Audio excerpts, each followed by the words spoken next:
बच्चों अब तक हमने कूलाम नियम को अच्छी तरह पढ़ लिया, हमने कूलाम नियम की परिभाषा देख ली और कूलाम नियम का मान ज्ञात करना भी देख लिया कूलाम नियम की सहायता से।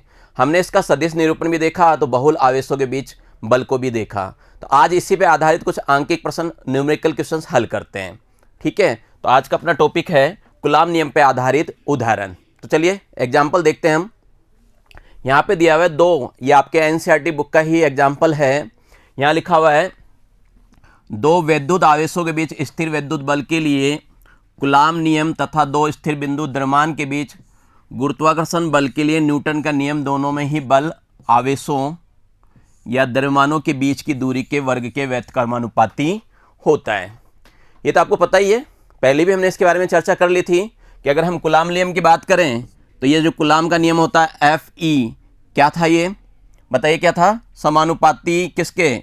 Q1 और Q2 के, और व्युत्क्रमानुपाती किसका था? R² का। और इसके लिए हमने क्या किया? K लगाया था एक कूलाम के नियम से। गुरुत्वाकर्षण बल की बात करें तो गुरुत्वाकर्षण बल क्या होता है? Fg ले लेंगे, और यहाँ पे क्या लगेगा? गुरुत्वीय नियतांक, और यहाँ पे क्या होगा? 2 द्रव्यमान होंगे M1 M2, और ये भी बटे में क्या होगा?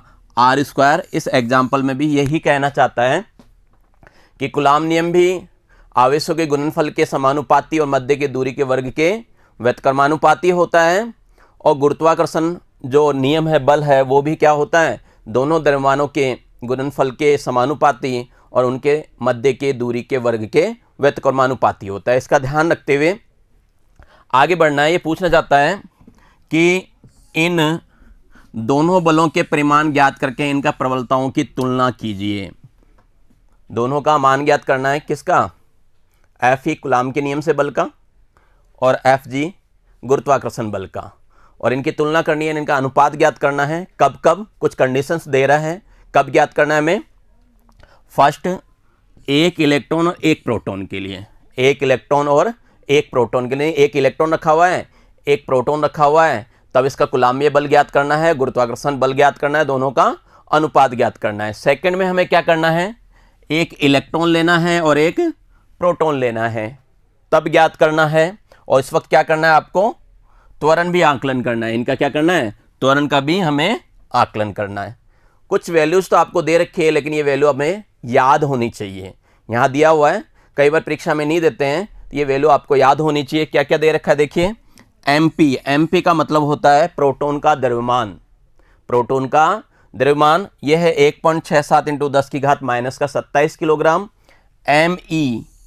Me का मतलब है इलेक्ट्रॉन का द्रव्यमान, ये हो गया 9.11 × 10⁻⁻31 किलोग्राम। इनकी बीच की दूरी दे रखी है 1 आर्मस्ट्रांग, जिसकी वैल्यू होती है 10⁻⁻10 मीटर। ये वैल्यू दी हुई है, ये मान दिए हुए हैं जो कि हमें याद रखने चाहिए, हमें याद रहनी चाहिए मान। चलिए हल करते हैं इसका ए पार्ट। देखिए अभी मैंने आपको बता ही दिया कि ये सूत्र क्या होता है कूलाम का, Fe बराबर K Q1Q2/R²। ठीक है, तो इलेक्ट्रॉन और प्रोटॉन की बात करें, 1 इलेक्ट्रॉन लेते हैं और 1 प्रोटॉन लेते हैं। आपको पता ही है इलेक्ट्रॉन और प्रोटॉन क्या है? विपरीत आवेश हैं। आकर्षण होगा, आकर्षण के कारण बल को क्या लिखेंगे? माइनस में रिप्रेजेंट करेंगे। तो यहाँ पे मैंने इसलिए माइनस लगा दिया। ये देखिए यहाँ पे K QE का मतलब इलेक्ट्रॉन के कारण आवेश, और QP का मतलब प्रोटॉन के कारण आवेश। हालांकि आपको पता है दोनों का आवेश कितना होता है, आवेश का मान पढ़ चुके हैं ना, 1.6 × 10⁻⁻19। तो मान रख दीजिए, ये तो मैंने K का मान रख दिया। आपको पता ही है K का मान कितना होता है? 9 × 10⁹। यहाँ ये रख दिया मैंने इलेक्ट्रॉन के लिए, और ये प्रोटॉन के लिए। नीचे हमने क्या किया? नीचे हमने इसका मान रख दिया R²। इनको जब हल करोगे तो यहाँ पे आपका ये मान आएगा माइनस का 2.304 × 10⁻⁻8 न्यूटन। न्यूटन क्यों बोल रहा हूँ? बल है ना, इसलिए न्यूटन बोल रहा हूँ। तो यहाँ पे मेरे पास एक कूलाम बल तो आ गया माइनस का 2.304 × 10⁻⁸ न्यूटन। तो चलिए अब गुरुत्वीय बल भी निकाल लेते हैं। ठीक है, तो गुरुत्वीय बल का सूत्र लिख दें। ये था आपके पास गुरुत्वीय बल का सूत्र, Fg बराबर है ना, G रिप्रेजेंट कर रहा है ग्रेविटी के लिए, तो Fg बराबर माइनस का G MP/ME/R²। माइनस क्यों लगाया यहाँ पे, ये सोचने वाली बात है। गुरुत्वाकर्षण बल हमेशा आकर्षण बल होता है, इसलिए हमने क्या कर रखा है यहाँ पे माइनस लगा रखा है। बस यहाँ पे भी क्या करना है आपको, वैल्यू रखनी है। जी का मान होता है, जी का मान होता है, ये देखिए जी का कितना होता है 6.67 इंटू 10 की घात -11, 6.67 इंटू 10 की घात -11, ये जी का मान रख दिया, याद होना चाहिए। ठीक है, प्रोटॉन का द्रव्यमान दे भी रखा और आपको याद भी रखना है कितना 1.67 इंटू 10 की घात -27, और ऐसे आप क्या करेंगे इलेक्ट्रॉन का द्रव्यमान रख देंगे 9.11 इंटू 10 की घात -31। ठीक है, ये मैंने क्या किया प्रोटॉन का रख दिया और ये इलेक्ट्रॉन का, और नीचे मुझे क्या चाहिए दूरी, दूरी अपने को पता है r कितना है 10 की घात -10, लेकिन इसके क्या लगाना है स्क्वायर लगाना है। इसको भी हल कर लीजिए, हल करना आता है आप लोगों को, बिल्कुल आसान है। जब इसको हल करते हैं तो अपने पास ये आंसर आता है 1.0147 इंटू 10 की घात -47। अब देखो प्रश्न में क्या कहा था, दोनों का अनुपात निकालना था, दोनों का क्या करना था अनुपात। तो पहले कुलाम्बीय बल और गुरुत्वीय बल दोनों का अनुपात निकाल लेते हैं। कुलाम्बीय बल का मान आ गया था आपके पास 2.304 इंटू 10 की घात -8। ठीक है, निरपेक्ष मान ले रहे हैं कि माइनस को छोड़ देते हैं, वैसे भी माइनस से माइनस कट भी जाएगा, तो फिलहाल हम माइनस को छोड़ देते हैं। और इसका मान रख दिया मैंने एफ जी यहाँ पे आया हुआ है कितना 1.0147 इंटू 10 की घात -47। समझ गए बात को। यहाँ जो ये मान आया था ये तो किसका मान था अपने पास एफ ई का, ये मान आ गया अपने पास एफ ई का, और इधर हमारे पास क्या हो गया एफ जी का मान आ गया। बस दोनों का क्या करना है अनुपात ही तो निकालने के लिए कह रहा है वो, तो दोनों का क्या किया अनुपात निकाल लिया। इसको हल करोगे तो ये आ जाएगा 2.27 इंटू 10 की घात 39, 10 की घात 39 आ जाएगा, 39 आएगा। आगे मैंने लिख रखा है मात्रकहीन, आगे एक शब्द लिखा हुआ है मात्रकहीन। मात्रकहीन क्यों, देखिए ऊपर भी बल है जिसका मात्रक न्यूटन है, नीचे भी बल है इसका मात्रक क्या है न्यूटन है, ऊपर न्यूटन नीचे न्यूटन। ठीक है, यहाँ पे भी क्या था न्यूटन और यहाँ पे भी क्या था न्यूटन, न्यूटन से न्यूटन क्या हो गया कट गया, इसलिए इसका मात्रक नहीं है। तो ये जरूर ध्यान रखना ये मात्रक हीन होगा। ठीक है बच्चों, चलिए आगे देखें और क्या पूछा था क्वेश्चन में, आपसे पूछा था प्रोटॉन, प्रोटॉन के लिए बताना है बल।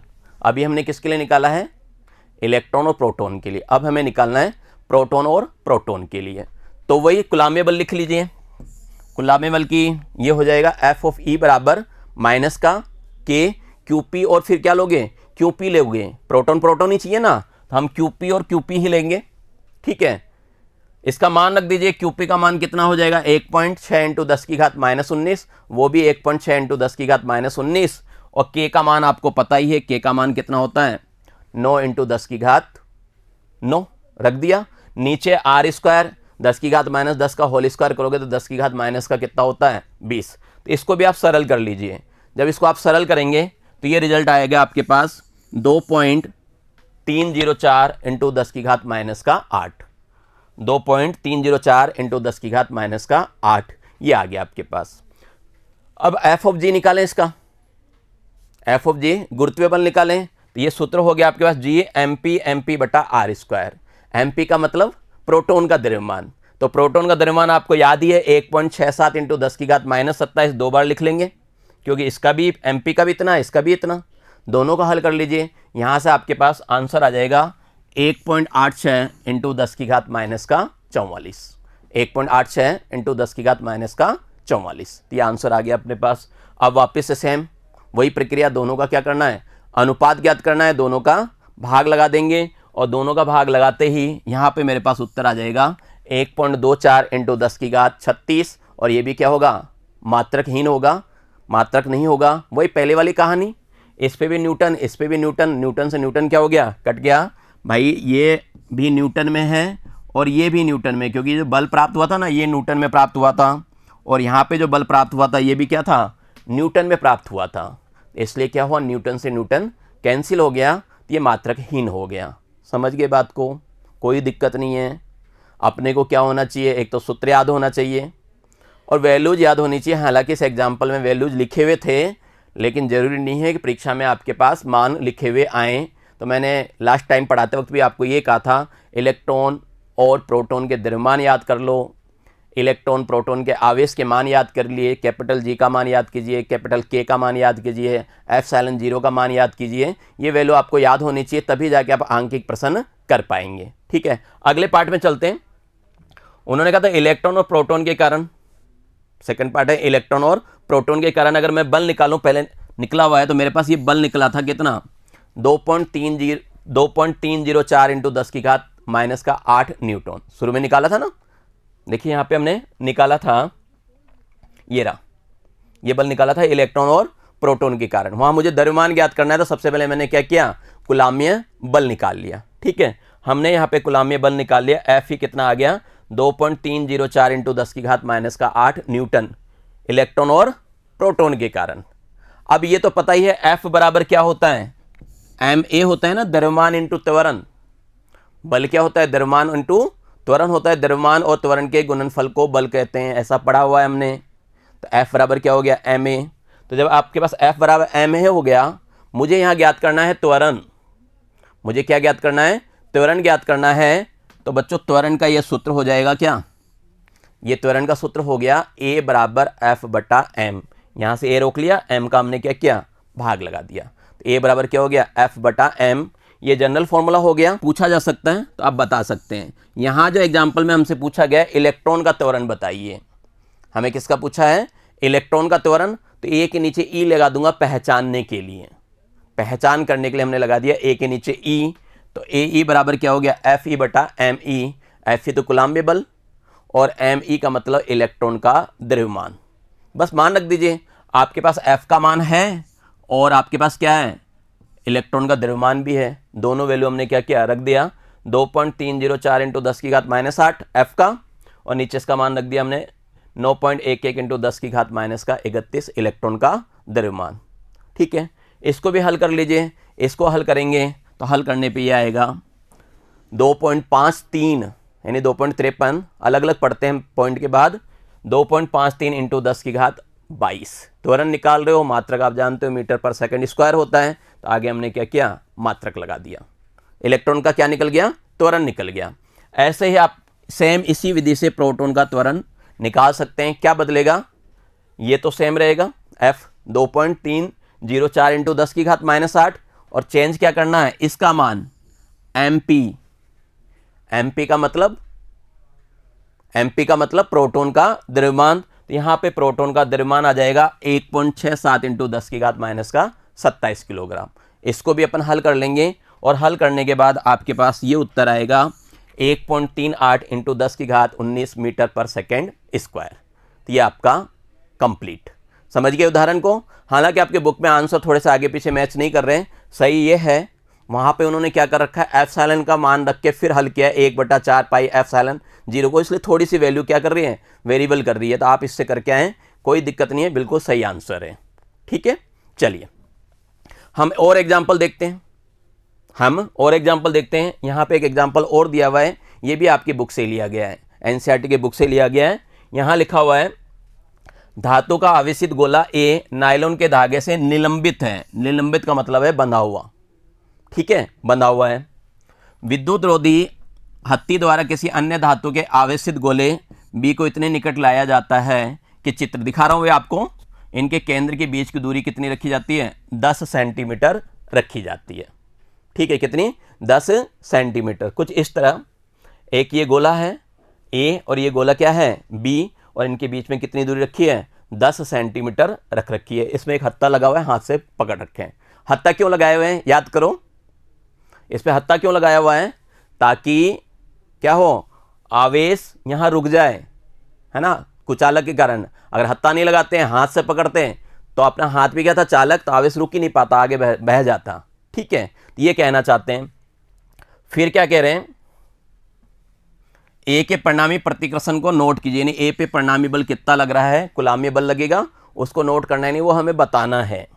फिर करें उदाहरणार्थ, गोले पे चमकीली प्रकाश पुंज डालकर तथा असांकित पर्दे पर बनी इसकी छाया का विक्षेपण मापें। ये विधि है अपने पास।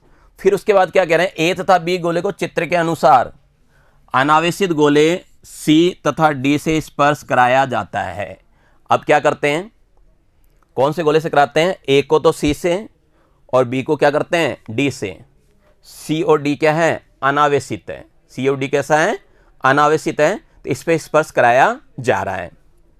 ठीक है, स्पर्श कराने के बाद क्या चाहिए, बी को ए के इतना निकट लाया जाता है कि इनके केंद्र के बीच की दूरी कितनी हो जाती है, 5 सेंटीमीटर हो जाती है। पहले 10 थी और अब कितनी हो गई, 5। क्या हो गया, आधा हो गया। पहले 10 सेंटीमीटर था, अब ये दूरी कितनी हो गई, 5 सेंटीमीटर हो गई। ये दूरी कितनी हो गई, आधी हो गई। तो अब आपसे ये पूछना चाहता है कुल मिला के कि अब क्या कंडीशन होगी। ऐसा करने के बाद वापस उनके पास ला रहे हैं, तो अब क्या होगा ये बताना है कि कूलाम के नियम के अनुसार ए का कितना अपेक्षित प्रतिकर्षण है, गोले ए तथा सी, गोले बी तथा डी के साइज क्या है, सर्वसम है। सर्वसम का मतलब समान आकार के हैं, ए बी सी डी, यानी यहाँ पे जो 4 गोले दिखाए थे ना, ये चारों गोले क्या हैं, बिल्कुल समान आकृति के हैं। ठीक है, बुक में चित्र दिया हुआ है आपके। फिर ए तथा बी के केंद्रों के पृथक्करण की तुलना में इनके साइजों की उपेक्षा कीजिए। क्या कहना चाहता है, इनके बीच की दूरी की तुलना में ए और बी को जो साइज है उसको क्या करना है, उपेक्षा करनी है। कहने का मतलब ये है कि ए बी क्या है, बिंदुवत आवेश है। ये कहना चाहते हैं ए और बी कैसे बन गए, बिंदुवत आवेश बन गए। चलिए एक बार चित्र में देख लेते हैं, चित्र में क्या कहना चाहते हैं। ये अपने पास ए गोला है, ये बी गोला है, इसके बीच में कितनी दूरी है, 10 सेंटीमीटर की दूरी है। फिर क्या हुआ, इसको इसके पास रखा हुआ है 10 सेंटीमीटर दूरी पे, क्या लगेगा, कूलाम्ब बल लगेगा। भाई कूलाम्ब बल लगेगा तो अपन ये मान लेते हैं कि जो ए गोला है उस पे क्यू आवेश, ए गोला पे क्या है, क्यू आवेश, और जो बी गोला है उस पर आप क्या करें, क्यू डैश मान सकते हैं। इस पर मैंने क्या मान लिया, क्यू और क्यू डैश। तो यहाँ से हम क्या करेंगे, बल ज्ञात कर लेंगे। बल ज्ञात करने का सूत्र तो आपको पता ही है, के क्यू डैश बटा आर स्क्वायर। एक बार आर ही मान लेते हैं, व्यापक हल कर लेते हैं, 10 से भी कर सकते हो। उसके बाद क्या होगा, अब हम क्या कर रहे हैं कि इस गोले को इससे टच कर रहे हैं, इस गोले को इससे टच कर रहे हैं। जब कुचालक से अनावेशित गोला है, इनको जब आपस में स्पर्श कराते हैं तो ये सर्वसम की आकृति होती है। सर्वसम यानी एक समान है। जब एक समान की आकृति है तो इनका वितरण भी क्या होगा, एक समान होगा। इनका वितरण भी क्या होगा, एक समान होगा। तो इनका मतलब ये है कि इसमें कितना रह जाएगा, q/2, और q/2 ही आवेश रहेगा। आवेश क्या होगा, आधा आधा हो जाएगा। और ऐसे ही यहाँ पे भी आवेश क्या होगा, इसका भी आवेश आधा हो जाएगा। बस यही कंसेप्ट है। इस कंसेप्ट से अपन हल, वही चीज जो मैंने बोला है वो लिखा हुआ है, आप लिख सकते हैं कि मान लीजिए गोले ए पर मूल आवेश Q तथा गोले बी पर मूल आवेश Q डैश है। ठीक है, हमने ए और बी पे क्या मान लिया, एक पे तो Q आवेश और बी पे क्या दिया, Q डैश आवेश मान लिया। और दोनों केंद्रों के बीच की दूरी क्या मान लें, R मान लेते हैं। जो गोले हैं ना उनके बीच की दूरी हम R मान लें व्यापक रूप से हल करने के लिए। 10 भी ले सकते हो, कोई दिक्कत नहीं है। एक बार हम R के लिए हल करते हैं ताकि व्यापक रूप से हल हो जाए। अब हमें क्या करना है, इस पे विद्युत बल का परिमाण ज्ञात करना है। तो देखिए सूत्र आपको पता ही है, F बराबर K Q1 Q2 बटे R स्क्वायर। K का मान क्या होता है, 1/4 पाई एप्सिलॉन 0 होता है। तो उस सूत्र से क्या किया, ये कूलाम्ब वाले सूत्र से ये मान निकाल लिया। Q1 का मान Q और Q2 का मान कितना लिया, Q डैश लिया। अब वो की वही चीज आ गई, R क्या है, छोटा है, बिंदुवत आवेश है A और B। अब हमने क्या किया, आवेश दिया। हमने क्या किया, आवेश दिया। तो आवेश क्या होगा, पहले वाले गोले पे कितना रह गया, Q2 रह गया, और दूसरे वाले गोले पे भी कितना हो गया, Q डैश बटा 2 रह गया। और जो डिस्टेंस थी, पहले 10 था डिस्टेंस, अब कितना हो गया, 5 हो गया ना, आधा हो गया। बस दोबारा से बल ज्ञात कर लो। ये चीज रख के हम क्या करें, दोबारा से बल ज्ञात करो। कुछ ऐसा ही लिखा हुआ है इसके अंदर, ये आप चाहें तो लिख सकते हैं। यहां R की तुलना में गोले A तथा B के साइज नगण्य हैं। ठीक है, फिर जब कोई सर्वसम परंतु अनावेशित गोला C गोले A को स्पर्श करता है तो A तथा C पे क्या होता है, आवेश का पूर्ण वितरण होता है। आवेश का पूर्ण वितरण होता है, और ये आवेश क्या होता है, बराबर आता है। दोनों में क्या होता है, बराबर आता है, और इसको हम बोलते हैं सममिति द्वारा। सममिति द्वारा प्रत्येक गोले पे क्या होगा, आवेश बराबर हो जाएगा।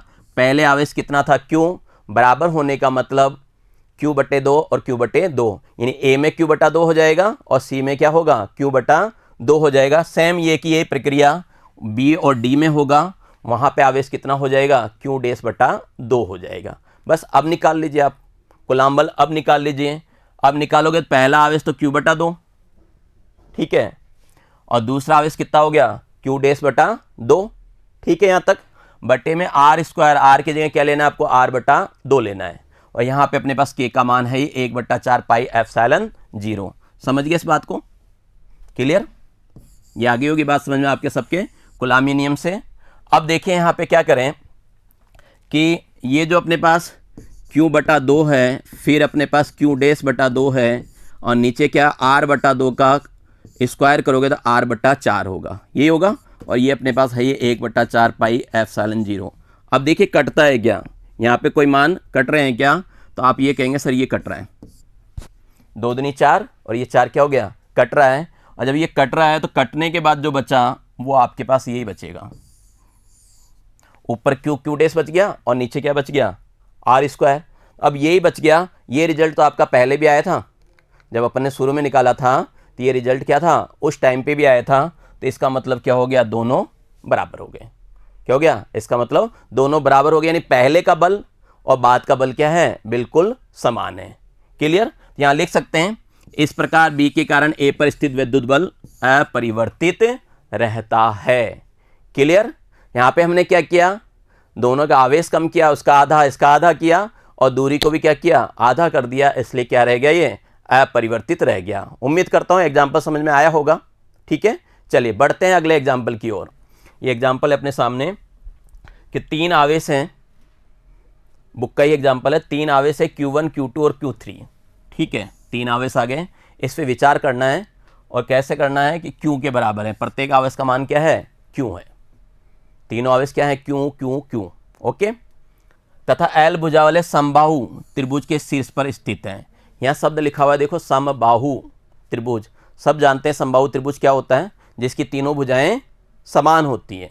यदि किसी त्रिभुज की तीनों भुजाएं समान है उसे हम समबाहु त्रिभुज कहते हैं। और प्रत्येक कोण कितने डिग्री का होता है, 60 डिग्री का। राइट। चलिए फिर ये कह रहा है सर त्रिभुज के केंद्रक पर चित्र के दर्शाए अनुसार स्थित आवेश Q जो कि Q का सजातीय है पर कितना परिणामी बल लग रहा है। एक चित्र है अपने पास, ये देख लेते हैं।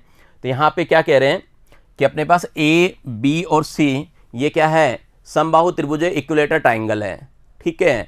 बिंदु A, शीर्ष A पे एक आवेश लग रहा है Q1 किसके बराबर है, Q के बराबर है। यानी तीनों आवेश का मान क्या था, बराबर बताया था। तो Q1 किसके है, Q के है। बिंदु B पे भी Q2 लग रहा है Q के, और बिंदु C पे भी क्या कर रहा है, Q3 लग रहा है Q के। और एक चौथा बल और है जो कहाँ लगा रहा है, ये केंद्रक पे लगा रहा है। कहाँ लगा रहा है, केंद्रक पे लगा रहा है। अब केंद्रक मालूम होना चाहिए ना कि केंद्रक क्या होता है, केंद्रक का पता होना चाहिए। इसको हल करें उससे पहले क्या होना चाहिए, हमें केंद्रक का मालूम होना चाहिए कि इन्होंने कहा है कि कहाँ लगेगा, केंद्रक पे लगेगा। कहाँ पे लगा रहा है ये, केंद्रक पे। तो यहाँ पे 2 बातें नोट करना, एक तो केंद्रक है और दूसरा क्या है, समबाहु त्रिभुज है। तो समबाहु त्रिभुज का केंद्रक कहाँ होता है, इसके लिए थोड़ी सी चर्चा कर लेते हैं ताकि एग्जाम्पल थोड़ा सा आसान लगे हल करते वक्त। तो चलिए हम एक ट्राइंगल लेते हैं, और वो भी कौन सा, इक्विलेटर ट्राइंगल यानी समबाहु त्रिभुज लेते हैं। ये मैंने एक समबाहु त्रिभुज ले लिया, A, B और C। ठीक है, तीनों भुजाएं क्या हैं, बराबर है। इसका मध्य बिंदु, कोई भी एक भुजा ले लें, उसका क्या करें, एक मध्य बिंदु ले लें। इस भुजा का क्या करें, मध्य बिंदु ले लें। और इस मध्य बिंदु को जब सामने वाले सिर से मिलाओगे, इससे हम क्या करेंगे, मिलाएंगे, तो ये जो रेखा आई इसको हम क्या कहते हैं, मीडियन कहते हैं। क्या कहते हैं, मीडियन कहते हैं, मध्यिका कहते हैं। ठीक है, कई लोग इसको माध्यक बोलते हैं, मीडियन होता है इंग्लिश में नाम, मध्यिका बोल सकते हैं इसको, है ना, मीडियन। ये क्या होगी, माध्यिका, मध्यिका, माध्य, है ना, ये बोल सकते हैं, तो इसको मीडियन कहते हैं। ऐसे मीडियन कितने निकलेंगे, माध्यिकाएं कितनी निकलेंगी, ये कि ये प्रक्रिया क्या करें, यहाँ पे हम एक बिंदु और ले लें जो कि दोनों से बराबर दूरी पे है, मध्य बिंदु है। ये क्या है, मध्य बिंदु है। तो इसको भी अपन ने क्या किया, इससे मिला दिया। और A और B का एक मध्य बिंदु और ले लिया, इसको भी हमने क्या किया, इससे मिला दिया। ठीक है, अब आप देखिए क्या देख रहे हो, ये तीनों के तीनों माध्यिकाएं एक बिंदु पे जाके मिल गई। किस पे जाके मिल गई, एक बिंदु पे जाकर मिल गई तीनों के तीनों माध्यिकाएं। मान लो वो बिंदु आपका, वैसे तो G बोला जाता है, O मान लो, G बोल लो, कुछ भी बोल लो, से O मान लिया। ये जो O बिंदु आया है यानी माध्यिकाओं का जहां प्रतिच्छेदन बिंदु आया है, इसे ही केंद्रक कहते हैं। इसे ही क्या कहते हैं, केंद्रक कहते हैं। तो कुल मिला के परिभाषा अगर लिखना चाहें तो लिख लें, जनरली काम आ जाएगी कि त्रिभुज की तीनों माध्यिकाओं का संगम बिंदु त्रिभुज का केंद्रक कहलाता है। आगे बहुत काम देगा, इस आगे हम फिजिक्स में पढ़ेंगे तो कई जगह ये काम देगा, और वैसे कक्षा 11 में भी पढ़ के आए हुए हो आप, है ना, वहाँ पे भी अपने पढ़ रखा है। और 10 में भी पढ़ रखा है आपने, कक्षा 10 में भी आप गणित में जरूर पढ़ते थे इस चीज़ को, ठीक है। तो ये क्या हो गया, केंद्रक हो गया, ठीक है। अब देखो एक चीज़ और देखिए, यहाँ पे मैंने बात किसकी की है, समबाहु त्रिभुज की, है ना। किसकी बात कर रहा है क्वेश्चन में, समबाहु त्रिभुज की बात कर रहा है, समबाहु त्रिभुज। तो समबाहु त्रिभुज में खास बात होती है, क्या होती है, ये जो आपने मध्य वाली लाइन ली ना माध्यिका, ये सामने पे कितने डिग्री का कोण बनाता है, 90 डिग्री का बनाता है। एक खास बात तो ये है, ये क्या करता है, 90 डिग्री का कोण बनाता है, माध्यिका 90 डिग्री, यानी शीर्ष को सामने वाली भुजा के मध्य बिंदु से मिलाओगे तो लंबवत आएगी। एक बात क्लियर। दूसरी बात यह है कि यहाँ पे केंद्र से शीर्षों की दूरियां हमेशा बराबर रहती है समबाहु त्रिभुज में, यानी दूरियां कौन सी, OA, OB और OC, ये बराबर रहेगी, ये दूरी क्या होगी, बराबर रहेगी, ठीक है। ये ध्यान रखना समबाहु में। और ये जो केंद्रक होता है, सभी त्रिभुजों का जो केंद्रक होता है, ये क्या करता है, इनको किस अनुपात में बांटता है, ये आपने पढ़ा हुआ है छोटी क्लासों में, AO और OD ये बढ़ता है 2:1 में। किस में, 2:1 में। तो जनरली मैं कहना चाहूँ कि AO क्या होगा, 2/3 हो जाएगा पूरी माध्यिका का। AO क्या होगा, 2/3 हो जाएगा पूरी माध्यिका का। ऐसे आप BO निकाल सकते हैं, 2/3 BE हो जाएगा। और CO निकाल सकते हैं, CO क्या होगा, 2/3 CF हो जाएगा। तो ये बात ध्यान रखनी है।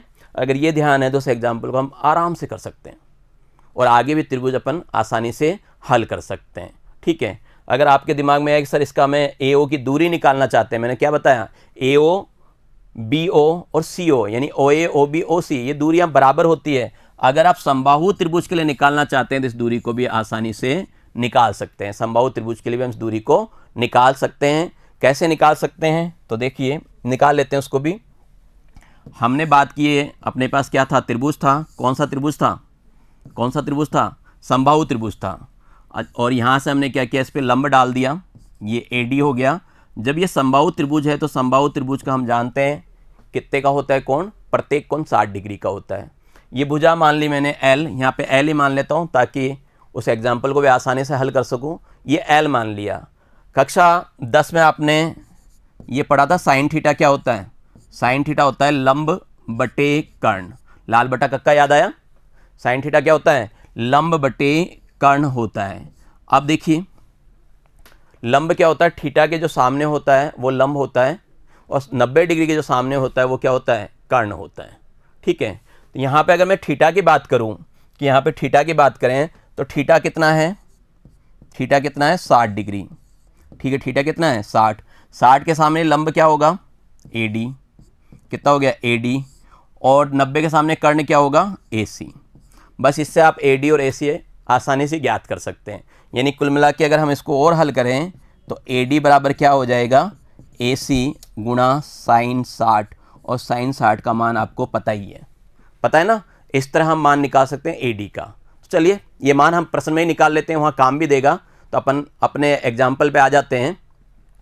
फिलहाल तो ये चित्र आपके समझ में आ गया, थोड़ा सा और समझा दूँ चित्र को, फिर एग्जाम्पल हल कर लें।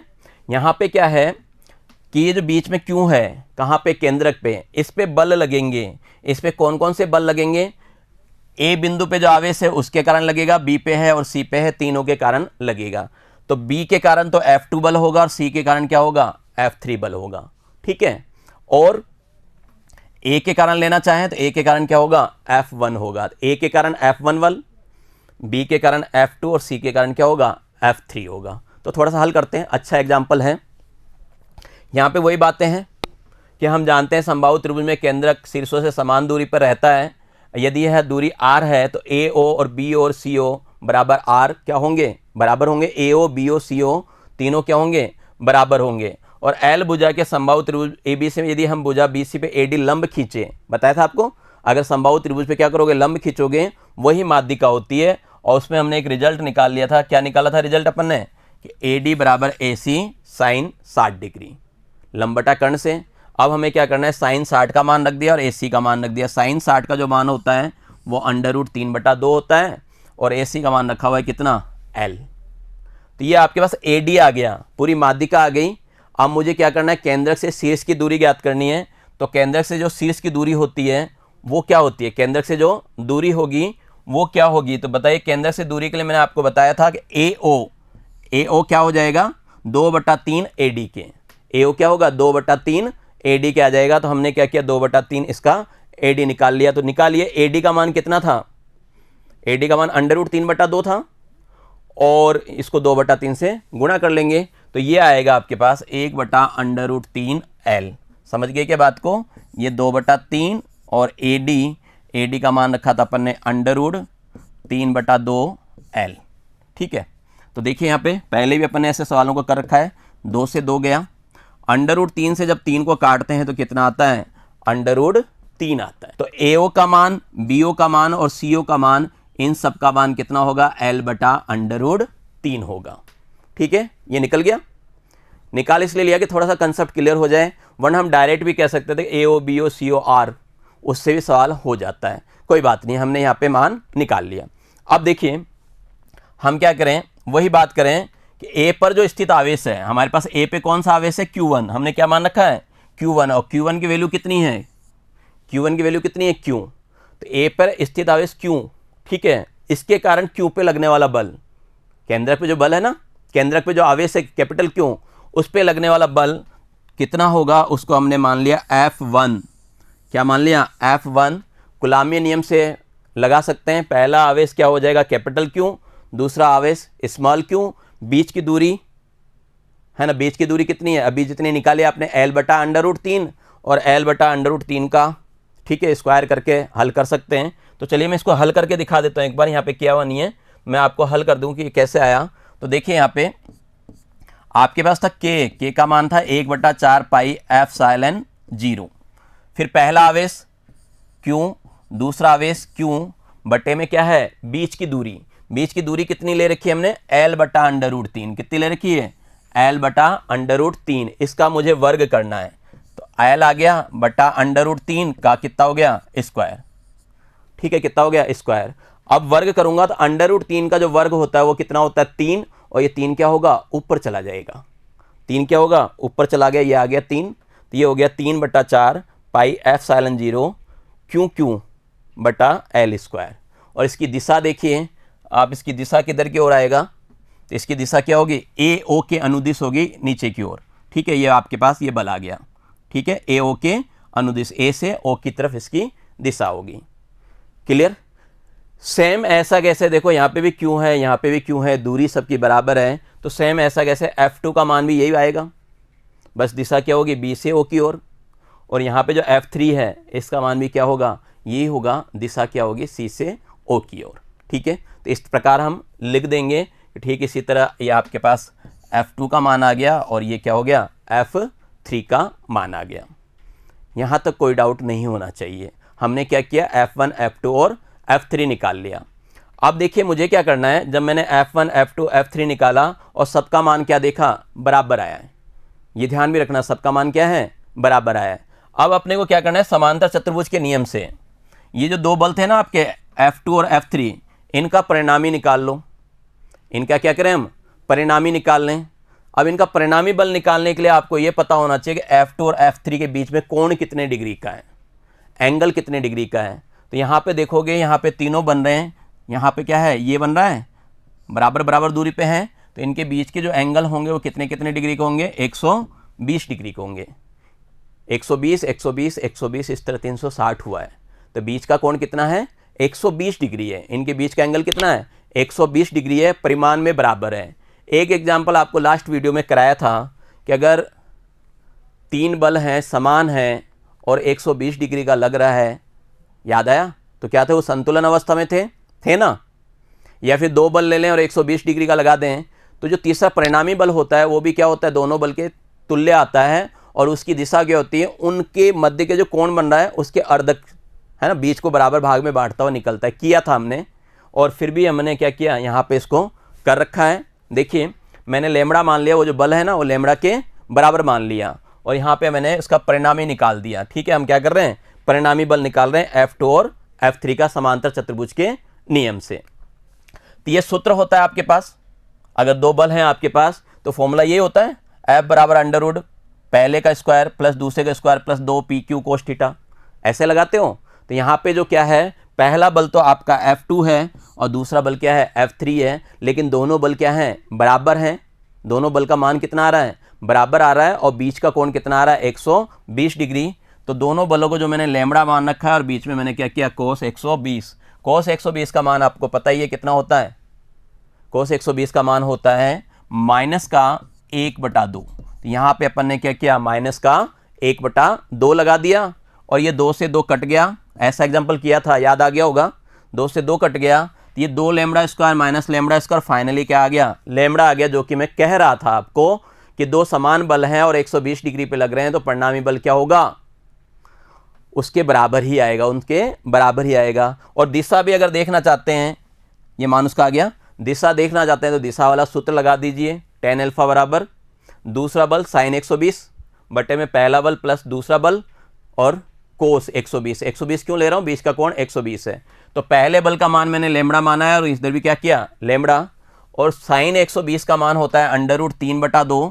कितना होता है, √3/2, और कोस 120 का मान क्या होता है, माइनस का 1/2। तो ये मान इसमें रख सकते हैं और अपन हल कर सकते हैं। हल करने के बाद फाइनली जो आंसर आता है, अल्फा का मान क्या आ रहा है, 60 डिग्री का आ रहा है। सोचो, दोनों 120 पे लग रहे थे और बीच में परिणामी आ गया 60 डिग्री पे, दोनों को बराबर बांट गया ना, तो परिणामी क्या होगा, बिल्कुल 20 से निकलेगा। तो चलिए एक बार चित्र पे जाते हैं। तो क्या अपने रिजल्ट क्या निकाला कि ये F2 और F3 का जो परिणामी होगा बिल्कुल इसके 20 से निकलेगा।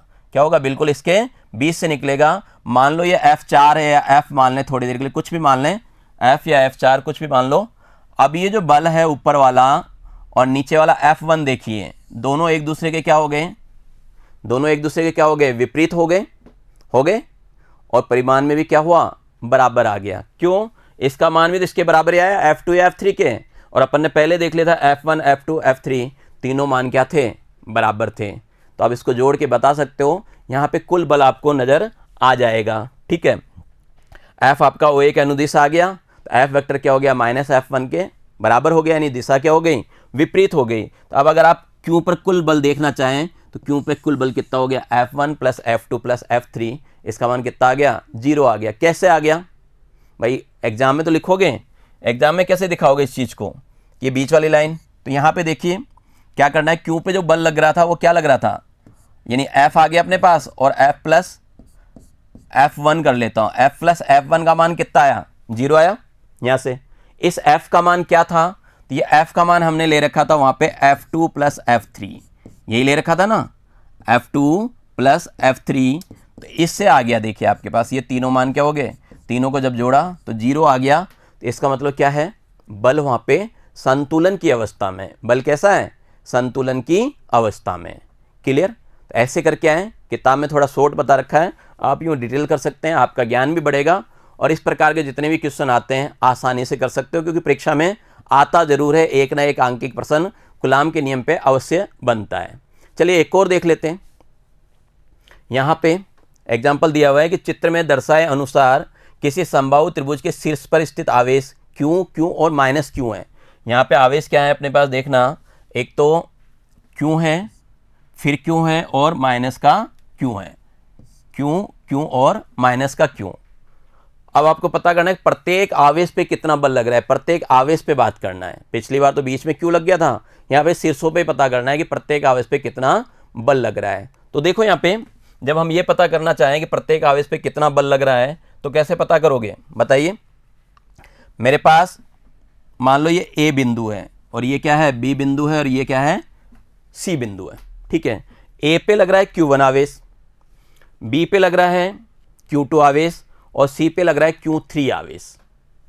A पे Q है, B पे Q है, लेकिन C पे क्या है, माइनस का Q है। जब दो समान आवेश होते हैं तो प्रतिकर्षण करते हैं, है ना, और विपरीत आवेश होंगे तो क्या करेंगे, आकर्षण करेंगे।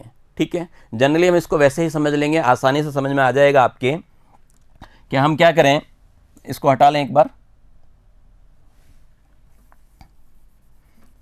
देखिए यहाँ पे मैं A बिंदु की बात करूं, A बिंदु पे देखिए Q1 आवेश है, इस पे कौन कौन से आवेश प्रभावित करेंगे, कौन कौन सा आवेश अपना बल लगाएगा, Q1 पे Q2 के कारण लगेगा बल, और Q1 पे क्या होगा, Q3 के कारण भी लगेगा। Q1 और Q2 क्या हैं, दोनों पॉजिटिव हैं, है ना, दोनों पॉजिटिव है, प्रतिकर्षण होगा तो इसकी दिशा में आगे आ जाएगा, तो ये मान लिया अपना क्या है F12, सेम इसी की दिशा में आएगा। इधर देखो यहाँ पे Q3 जो माइनस का Q है ये प्लस का है, क्या करेगा, आकर्षण करेगा, तो इसकी दिशा क्या होगी, इधर की ओर आएगी, और इसको हमने क्या मान लिया, F13, क्या मान लिया, F13। समझ गए, F12 क्यों, Q1 पे Q2 के कारण बल, F13 क्यों किया, F13 क्यों किया, Q1 पे Q3 के कारण बल। ठीक है, तो ये निकल गया F12 और F13। जब आप निकालोगे तो आपको पता चलेगा दोनों के मान क्या होंगे, बराबर आएंगे। चलिए निकाल ही लेते हैं ना, निकाल लेते हैं हम यहाँ पे। जो चीज मैंने बोला सेम वो कि वो यहाँ लिखा हुआ है, तो आप लिख सकते हैं कि चित्र में दर्शाए अनुसार A पर स्थित आवेश Q पर अन्य आवेशों जैसे B पर स्थित आवेश Q के कारण F12 BA के अनुदिश और C पर स्थित माइनस Q के कारण F13 AC के अनुदिश लगेगा। ठीक है, और समांतर चतुर्भुज के नियम से उन दोनों का जो परिणामी निकालेंगे, यहाँ पे इन दोनों का ये F1 ये क्या होगा, इसका परिणामी बल होगा। क्या होगा, परिणामी बल होगा। तो अपन क्या करेंगे, निकाल लेंगे, कौन से नियम से, समांतर चतुर्भुज का सदिश योग नियम। क्लियर। देखो वहां पे F12 और F13 के मध्य 120 डिग्री का कोण है क्या। यहां पे देखोगे जब इसको आगे बढ़ाएंगे, ये वापस से क्या था आपके पास, समबाहु त्रिभुज था। क्या था अपने पास, समबाहु त्रिभुज था। अंदर का कोण कितना हो गया, 60 डिग्री। अंदर का कोण कितना हो गया, 60। तो सीधी सी बात है बाहर का कोण कितना होगा, 120 डिग्री होगा। तो यहाँ पे वापस दोनों के मध्य 120 डिग्री का कोण है। दोनों परिमाण में बराबर आएंगे, दोनों परिमाण में बराबर आएंगे। क्यों आएंगे, यहाँ पे भी क्यों है इसके कारण, है ना। तो आवेश का जो परिमाण है वो क्या आ रहा है, बराबर आ रहा है। तो बस जस्ट पहले वाले एग्जाम्पल में जो हमने चर्चा की थी वही चीज़ यहाँ लगा सकते हो कि जब दो आवेश परिमाण में बराबर हैं और उनके बीच का कोण 120 डिग्री है तो परिणामी जो बल आता है ना, जो परिणामी बल आता है वो क्या होता है, उनके परिमाण के बराबर ही आता है। और उसकी दिशा क्या होती है, दोनों के मध्य का जो कोण है ना उसके बीच से निकलता है, 20 से यानी 60 डिग्री पे निकलेगा। तो यहाँ वो चीज़ लिखने की आवश्यकता नहीं है, आप चाहें तो लिख सकते हैं, अच्छा लिखा दिखाने के लिए लिख सकते हैं, लेकिन मैंने पिछला समझाया तो उसी को यूज करके मैं कह सकता हूँ कि परिमाण में क्या होगा, बराबर होगा। तो इसका मतलब इसका मान भी कितना हो जाएगा, KQ/L² हो जाएगा। ठीक है, KQ/L² हो जाएगा। किसका, F12 का और 13 का, और इनका जो परिणामी निकला है उसका मान भी यही होगा। सेम ये का यही तरीका अपनाएंगे, बाकी के मान भी क्या होंगे आपके, यही आ जाएंगे। सेम यही तरीका अपनाएंगे तो बाकी के मान भी यही आएंगे। किस किस के मान ये आएंगे वो देखिए। देखिए यहाँ पे कितने का, 120 का, तो F1 का मान वो आ जाएगा। इधर मैंने F2 120 का ये मान आ जाएगा, लेकिन यहाँ पे नहीं आएगा, ये ध्यान रखना। किस पे, उस पे नहीं आएगा, क्योंकि इनके बीच का कोण कितने का है, 60 डिग्री का है। उन दोनों के बीच का कोण कितना है, 60 डिग्री का है। मैंने 60 डिग्री वाला भी एक एग्जाम्पल कराया था। तो बताइए 60 डिग्री में क्या होता है, अगर दो समान परिमाण के बल हैं और आपस में 60 डिग्री पे कार्यरत हैं तो उनका परिणामी कैसा होता है, बताइए कैसा होता है, √3 गुना होता है। परिमाण का कितना होता है, √3 गुना, और वही अर्धक से निकलेगा। बस इतनी सी बात अगर आपको पता है तो कोई दिक्कत नहीं है। और ये चीज़ें यहाँ पे लिखी हुई भी है, इस चीज़ को भी थोड़ा सा ध्यान देना। मैंने लिख रखा है मोड ऑफ F1 और मोड ऑफ F2 बराबर है F के, और मोड ऑफ F3 है वो क्या होगा, F का √3 गुना होगा। ये बात क्लियर है तो कोई दिक्कत ही नहीं है अपने को। ठीक है, ये बात क्लियर है तो अपने को कहीं दिक्कत नहीं आएगा। सबका सब ये कि ये चीज़ लिखी हुई है यहाँ पे, ज़्यादा कुछ नहीं लिखा हुआ। वो दोनों बराबर थे इसलिए कोण के अर्धक के अनुदिश हो गया। इसी प्रकार बिंदु B पर भी क्या हो गया, बल परिणामी F2 वैसा का वैसा ही हो गया, लेकिन बिंदु C पर समान बल F31 लगा हुआ था। बिंदु C पे क्या था, समान बल F31 और F32 लग रहा था। यहाँ पे कहाँ पे, यहाँ पे C पे। और इनके बीच का जो कोण था वो बीच का कोण कितना था, बताइए कितना था, 60 क्यों हुआ, समबाहु त्रिभुज था। ठीक है, क्यों, समबाहु त्रिभुज था तो बीच का कोण 60 डिग्री था, इसलिए परिमाण क्या होगा, √3 गुना हो जाएगा और उस बल का मान ये होगा √3 × KQ²/L² या √3F लिख सकते हैं। समझ गए यहाँ तक, कोई दिक्कत नहीं है। हमने F1 निकाल लिया, F2 निकाल लिया और F3 निकाल लिया। ठीक है, अब इनका भी कुछ ना कुछ तो होना चाहिए। अगर इनको हम पास पास लाएं, इनको हम क्या करें, पास पास लाएं तो क्या होगा। देखिए ये था अपने पास, ये तो आपका क्या लग रहा है, मान लीजिए F1 लग रहा है। ठीक है, ये क्या लग रहा था, F2 लग रहा था और यहाँ से क्या लग रहा था, ये F3 लग रहा था। मैं चाहता हूँ कि इनको एक जगह व्यवस्थित कर दूँ। कितने पे? एक जगह व्यवस्थित कर दूँ तो क्या होगा, ये इधर से 60 डिग्री का कोण बना रहा था और ये भी क्या कर रहा था, 60 डिग्री का कोण बना रहा था, और ये आपस में क्या कर रहे थे, 30-30 डिग्री के कोण बना रहे थे। इनको जब मैं पास पास लाऊंगा, इनको मैं क्या करूंगा, पास पास लाऊंगा, तो ये कंडीशन बन जाएगी इनकी। ये देखिए, ये कंडीशन बनेगी इनकी, है ना। ये तो हो जाएगा आपका, ये बल कैसे भी मान लें, पहले F1 माना था, F2 माना था अपन ने। देखिए यहाँ पे F1 माना था, तो पहले F1 ही लिख देते हैं, कोई दिक्कत नहीं है। ये आपका F1 है और ये F2 है, तो ये हो जाएगा F1, ये हो गया F2 और ये हो गया अपने पास F3। ये बल आ गए। कितने कितने डिग्री पे है, ये 60 का है, ये 60 का है। और अब देखो, सोचिए ये कितने का हो जाएगा, तो ये भी क्या होगा, 60 का होगा, क्योंकि सीधी रेखा कितने की होती है, 180 की होती है। तो अब यहाँ पे भी काम की चीज़ आ गई कि ये दोनों बल जो है ना, F1 F2, ये भी बराबर है। ये दोनों बल क्या हैं, ये भी बराबर है। देखिए यहाँ पे बनाया हुआ है पूरा, तो ये F1 F2 ये भी क्या है, बराबर है। बराबर है, कोई बात नहीं, इधर F1 F2। अब ये भी बराबर है, लेकिन इनके बीच का जो कोण है, वो बीच का कोण कितने का है, 60 डिग्री का है। और अभी बोला है कि दो समान बल हैं, अगर इनके मध्य का कोण 60 डिग्री है तो परिणामी बल क्या होता है, √3 गुना हो जाता है। √3 गुना हो जाता है, यानी इनका √3 गुना हो जाएगा, यानी √3 F के बराबर आ जाएगा। और दिशा आपकी इधर आ जाएगी। तो ये √3 F ऊपर की तरफ चला गया, और पहले से अपने को पता है कि F3 का मान भी कितना था, √3 F था, वो क्या था, नीचे की ओर था। तो दोनों क्या देख रहे हो भाई, इसको अगर मैं 4 देना चाहूं, इसको चौथा बल कहना चाहूं, तो क्या देख रहे हो, F4 और F3 परिमाण में तो बराबर हैं, F4 और F3 परिमाण में तो बराबर है, लेकिन इनका योग करें, यानी दिशा देखें तो दिशा विपरीत है, तो योग करोगे तो कितना हो जाएगा, 0 हो जाएगा। तो कुल मिला के मेरे पास एक बात आ गई, क्या बात आ गई अपने पास, कि F4 और F3 दोनों बल क्या हुए, परिमाण में बराबर थे, विपरीत दिशा थे। तो F4 को मैं माइनस का F3 कह सकता हूं। पक्षांतरण कर लिया, पक्षांतरण करने के बाद ये लाइन आ जाएगी F4 प्लस F3। और F4 किसके बराबर था, आपने किस किस का परिणामी निकाला था, तो F4 हमारा किसके बराबर था, F1 और F2 के बराबर था। तो मैं क्या करूं, F4 की जगह ये मान रख देता हूं। तो जब मैं F4 की जगह मान रखता हूं, तो मेरे पास ये आ जाता है F1 plus F2 plus F3 बराबर 0। तो कहने का मतलब, A बिंदु पे जो आवेश है उसका परिणामी बल, B बिंदु पे जो आवेश है उसका परिणामी बल, और C बिंदु पे जो आवेश है उनका परिणामी बल, तीनों का परिणामी बल क्या आ रहा है, 0 आ रहा है। यानी तीनों बलों को एक बिंदु पे लगा देते तो क्या होता, संतुलन की अवस्था में होते हैं। क्या होता है, ये संतुलन की अवस्था में होते हैं।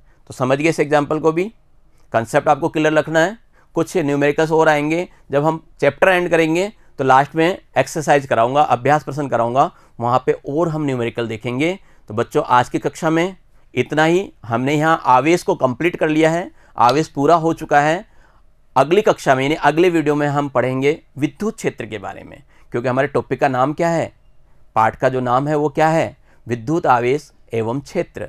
तो विद्युत आवेश लगभग हमने कंप्लीट किया, और अब अगली कक्षा यानी अगले वीडियो में पढ़ेंगे विद्युत क्षेत्र। तब तक के लिए नमस्कार, धन्यवाद, आपका दिन मंगलमय रहे, ऐसी मेरी कामना है।